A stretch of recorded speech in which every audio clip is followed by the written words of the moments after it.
मंदुखेल साहब, ये असेंबली का पहला सेशन हुआ और हमने ये माहौल देखा। अब चूंकि बहुत बड़ी तादाद में लोगों को इलेक्शन के नताइज पर एतराज़ात हैं, तो असेंबली का फिर ये इसी तरह से माहौल रहेगा तो ये हुकूमत मुस्तहकम कैसे हो सकेगी, ये बड़े फैसले कैसे कर सकेगी आगे कानून साजी में और दीगर अहम मुआशी फैसलों में, तो फिर ये ऐवान मछली बाजार का मंजर पेश करेगा? जी यकीनन जो ओवैस साहब बता रहे थे कि बहुत सारे हल्कों पे हमें भी एतराज़ था, खसूसी तौर पे मैं अपने हल्के NA-242 का, जहाँ हमने MKM के लोगों से रंगे हाथों उनसे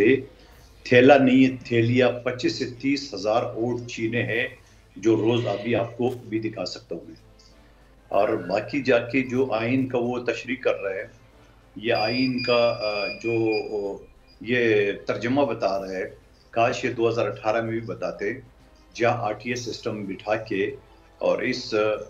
फितने को पाकिस्तान के ऊपर नाजिल की है, जो अभी तक नहीं संभल सके। उन्होंने क्या कुछ नहीं किया, आप मुझे बता दे कि उन्होंने अपने सीट के लिए सदर पाकिस्तान का,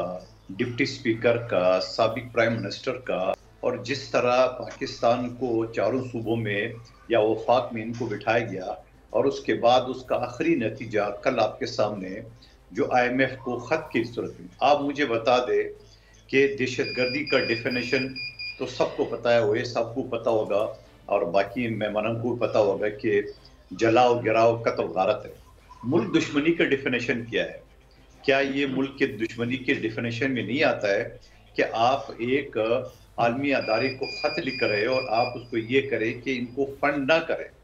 आप उसको फंड ना करें और ये जो ना इलेक्शन सही कर दे। अरे बाबा, ये तो आप समझा दे कि IMF का पाकिस्तान के इलेक्शन से क्या ताल्लुक,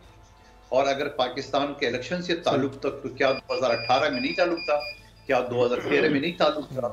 जहां आरोज का इलेक्शन था, 2018 में RTS का इलेक्शन है, और इस मर्तबा तो उन्होंने पूरा सिस्टम जो है ना वो व्हाट्सएप और टेलीफोन सब सब्सक्राइब करें और बेल दबाएं ताकि कोई खबर रह न जाए।